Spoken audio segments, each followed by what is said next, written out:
नमस्कार, मैं आपका दोस्त, आपका मित्र प्रिंस पांडे।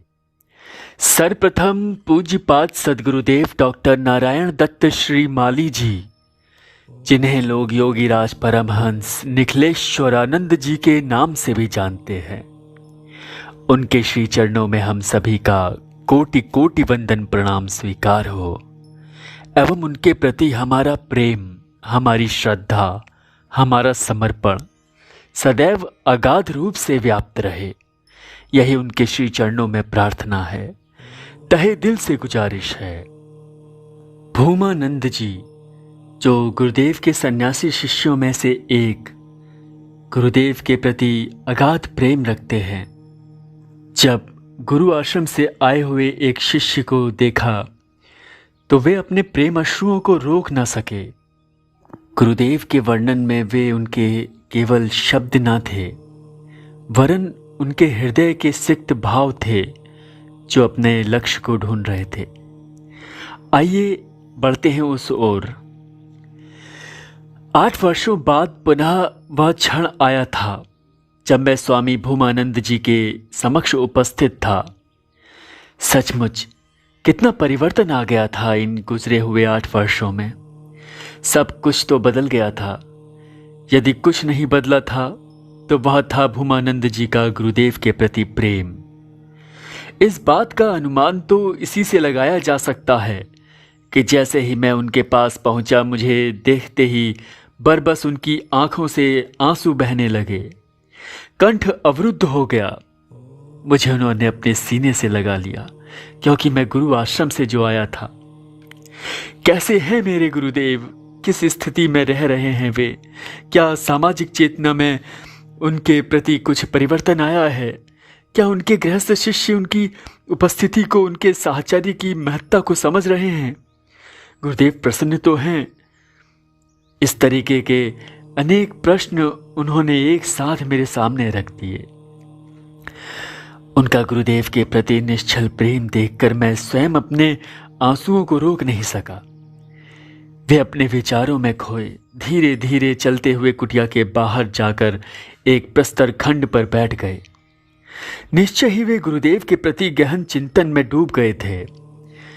मैं भी कुछ समय तक उनके साथ शांत भाव से बैठा, उनके इस दिव्य और अलौकिक आश्रम का दूर से ही निरीक्षण करता रहा।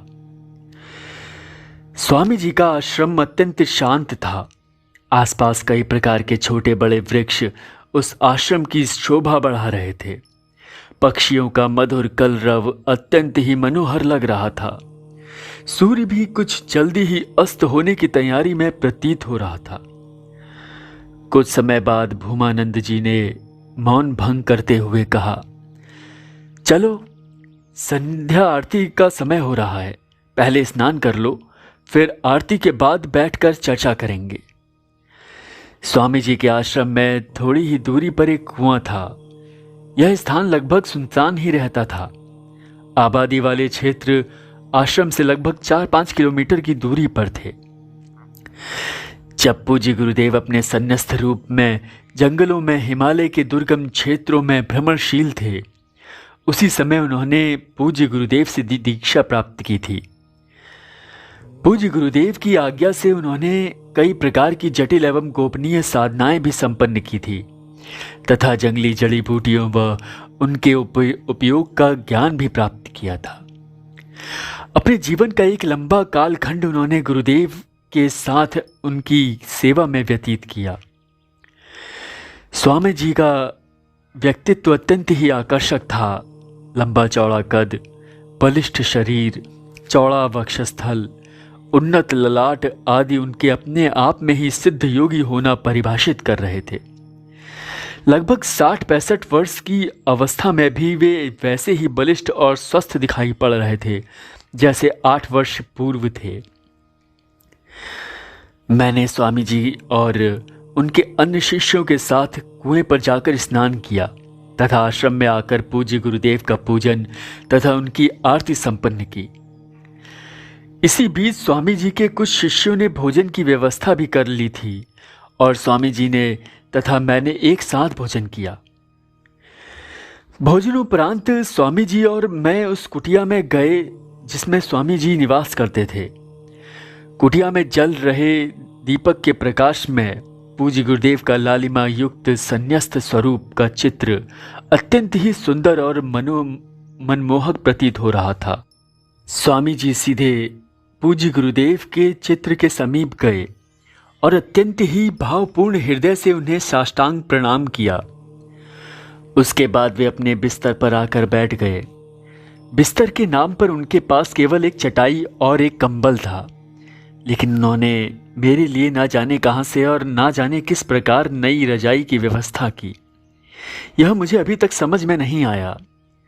आवश्यकता पड़ने पर उस कुटिया में सभी प्रकार की जरूरी वस्तुएं स्वतः उपलब्ध हो जाती थीं। यह सब स्वामी जी की साधना और सिद्धियों का ही प्रभाव था। जब वे पूर्ण आराम के साथ निश्चिंत होकर बैठ गए, तब मैंने ही प्रकृति के मौन को भंग करते हुए उनसे पूछा, जब पूज्य गुरुदेव अपने सन्यास जीवन में थे तो आपने एक लंबा समय उनके साथ व्यतीत किया था। आप किस प्रकार से पूज्य गुरुदेव से जुड़े?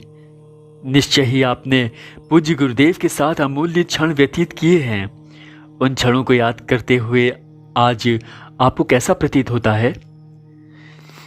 स्वामी जी ने कुछ समय तक तो मुझे निहारा, फिर वे अत्यंत ही शांत और गंभीर स्वर में बोले, मुझे आज भी भली भांति वह क्षण याद है जब मैं घने जंगलों से गुजरता हुआ अपने गांव की ओर जा रहा था कि अचानक एक बाघ ने मुझ पर आक्रमण कर दिया। मैं हतप्रभ सा स्मृति शून्य होकर रह गया। मुझे अपने सामने साक्षात यमराज की उपस्थिति प्रतीत होने लगी थी। मेरी सारी चेतना शक्ति जवाब दे चुकी थी और मैं केवल अपनी मृत्यु की प्रतीक्षा में था। अचानक ही मेरे सामने एक दिव्य और विशाल देहधारी साधु प्रकट हुए। बड़ी बड़ी जटाएं और लंबी दाढ़ी उनके गोरे रंग पर अत्यंत ही सुंदर लग रही थी। कड़ाके की ठंड में भी वे मात्र एक लंगोट ही धारण किए हुए थे। जैसे ही बाघ ने उनकी ओर देखा, आश्चर्य! वह हिंसक पशु एक पालतू कुत्ते की तरह दुम हिलाता हुआ उनके चरणों को चूमने लगा। साधु ने कड़क कर कहा, जा, अब भाग जा। और इतना सुनते ही वह बाघ जंगल में एक और चला गया। मेरे तो प्राण ही सूख चले थे। मैं भय के कारण ना चल ही पा रहा था और ना बोल ही पा रहा था। वे मेरे पास आए और मेरी आंखों में ताका। अचानक एक तीव्र विद्युत प्रवाह सा मुझे अनुभव हुआ और मेरी संज्ञा शून्य देह में गजब का बल और आत्मविश्वास मुझे प्रतीत होने लगा। मेरे नेत्रों से आंसू बह निकले और मैं उनके चरणों में लौट गया। तब उन्होंने मुझे उठाया और अत्यंत ही स्नेह सिक्त शब्दों में बोले, वत्स, मैं कब से तुम्हारी राह देख रहा था और आज मिले भी तो जीवन के अंतिम क्षणों में। खैर, अब तुम्हें मृत्यु से कोई भय नहीं। आज मैं तुम्हें दीक्षा दूंगा। आज मैं तुम्हें शिष्यत्व प्रदान करूंगा। यहां पास में झील है, तुम उसमें स्नान करके आओ। जब मैं स्नान करके आया तो वहीं एक शिला पर उन्होंने मुझे बैठने का आदेश दिया। मैं चुपचाप जाकर उस शिला पर बैठ गया। तब वे मेरे पास आए और शून्य से ही सभी प्रकार की दीक्षा सामग्री प्राप्त कर मुझे दीक्षा प्रदान की। जब उन्होंने मुझ पर शक्तिपात करते हुए अपना अंगुष्ठ मेरे ललाट पर लगाया, एक अजीब सी ज्वाला मेरे मूलाधार से उठकर रीढ़ की हड्डी में से होकर सहस्त्रार की ओर बढ़ती हुई प्रतीत हुई। सारा ब्रह्मांड मेरे सामने नृत्यमय हो उठा था। मैं एक अजीब आनंद से भर उठा था। मेरी आंखें अपने आप बंद होती चली गईं और जब खुली तो पूरे 16 घंटे व्यतीत हो चुके थे। मैंने समाधि का अनुभव कर लिया था। उस समाधि अवस्था में मैंने अपने व पूज्य गुरुदेव के कई जन्मों के संबंधों को देखा था, उनकी कृपा को अनुभव किया था। यही थी पूज्य गुरुदेव की मुझ अकिंचन पर महती कृपा। और इसके बाद जो कृपा का सागर उमड़ा तो उमड़ता ही चला गया। ऐसे थे मेरे गुरुदेव परमहंस स्वामी निखिलेश्वरानंद जी। और ऐसा कहते कहते वे अतीत की यादों में खो गए। उनकी आंखों से पुनः अश्रुधार प्रवाहित होने लगी। वे एकटक पूज्य गुरुदेव के चित्र को निहार रहे थे। मैंने स्वामी जी से वार्तालाप को आगे बढ़ाने के उद्देश्य से पुनः एक प्रश्न और पूछ लिया। स्वामी जी, पूज्य गुरुदेव के गृहस्थ शिष्यों के बारे में आपकी क्या राय है? स्वामी जी ने उसी क्षण मेरी ओर निहारा, क्योंकि मैं भी पूज्य गुरुदेव के गृहस्थ शिष्यों में से एक था। मेरी ओर देखते हुए वे बोले, पूज्य गुरुदेव के गृहस्थ शिष्य तो उस नव जन्मे शिशु की तरह हैं, जिन्हें यह भी भान नहीं रहता कि वे जिस बिस्तर पर, जिस मायावी बिछौने पर सो रहे हैं वह मलमूत्र से सना हुआ है। वे उस बिस्तर पर पड़े पड़े किलकारियां मारते रहेंगे, उस बिस्तर को अपनी संपूर्ण दुनिया समझकर किलोलें करते रहेंगे, कभी उसे त्यागने का प्रयास नहीं करेंगे। इसके बाद यदि करेंगे तो सिर्फ स्वार्थ चिंतन। भूख लगे तो रोना, प्यास लगे तो रोना, थोड़ा सा कष्ट अथवा पीड़ा मिले तो रोना, जैसे रोना खाना और मलमूत्र में पड़े रहना ही उनकी नियति बन चुकी है। वे अब इतने अबोध तो नहीं हैं। कब वे अपने पैरों पर खड़े होने का प्रयास करेंगे? कब पूज्य गुरुदेव की उपस्थिति को समझेंगे, जिनके समक्ष सिद्धाश्रम का बड़े से बड़ा योगी भी पलकें उठाकर बात नहीं कर सकता, जिनका स्मरण मात्र करते ही वे अपने आप में नत हो जाते हैं। आज उन्हीं गुरुदेव के समक्ष ये गृहस्थ शिष्य कितनी ढिठाई के साथ खड़े होकर बात करते हैं, उनका उपहास करते हैं, उनकी आज्ञा की अवहेलना करते हैं। कितने दुर्भाग्यशाली हैं ये, क्या हो गया है इनके शिष्यत्व को। और पूज्य गुरुदेव ने तो जैसे निश्चय ही कर लिया है इन अंगारों में जलने का, बार बार मलमूत्र से सने वस्त्रों को बदलने का, उनके रोने पर उन्हें दुग्धपान कराने का। प्रभु, क्यों नहीं आप संन्यास्त स्वरूप धारण कर लेते? क्यों नहीं आप निखिलेश्वरानंद स्वरूप में इनके सामने आकर खड़े होते? जिस प्रकार आप हमें गलती होने पर ठोकर मार देते हैं, क्यों नहीं आप इनको भी ठोकर मारते? मुझे पूरा विश्वास है प्रभु, आपकी एक ठोकर इनके पूरे जीवन को बदल देगी, इनकी खोई चेतना को जागृत कर देगी, इनके शिष्यत्व को उजागर कर देगी। ये भी अपने आप को पहचानने लग जाएंगे, ये आपको भी समझने लग जाएंगे प्रभु, अपने कुल को, गोत्र को जानने लगेंगे। यह कहते कहते स्वामी जी उठे और उठकर पानी पीने लगे। मैं देख रहा था कि उनका गला अवरुद्ध हो चुका था, उनका हृदय अत्यंत ही व्यथित हो चुका था। बार बार रुलाई रोकने के प्रयास में उनसे बोला भी नहीं जा रहा था। अतः मैंने स्वामी जी से मानस को देखते हुए वार्तालाप का विषय बदला और पूछा, स्वामी जी, एक शिष्य के जीवन का क्या लक्ष्य होना चाहिए और उसके जीवन का क्या लक्ष्य होता है? वे शायद मेरे भावों को समझ गए थे, इसलिए मुस्कुराने का असफल प्रयास करते हुए बोले, शिष्य के जीवन का लक्ष्य जीवन की उच्चतम अवस्थाओं को प्राप्त करना है, अध्यात्म की ऊंचाइयों को स्पर्श करना है, संसार की सहजता और नश्वरता को समझते हुए मोक्ष को प्राप्त करना है। यही एक शिष्य के जीवन का लक्ष्य है और यही होना भी चाहिए। अच्छा स्वामी जी, एक बात और बताइए, आज के युग में शिष्य जीवन के इन लक्ष्यों को किस प्रकार प्राप्त करें?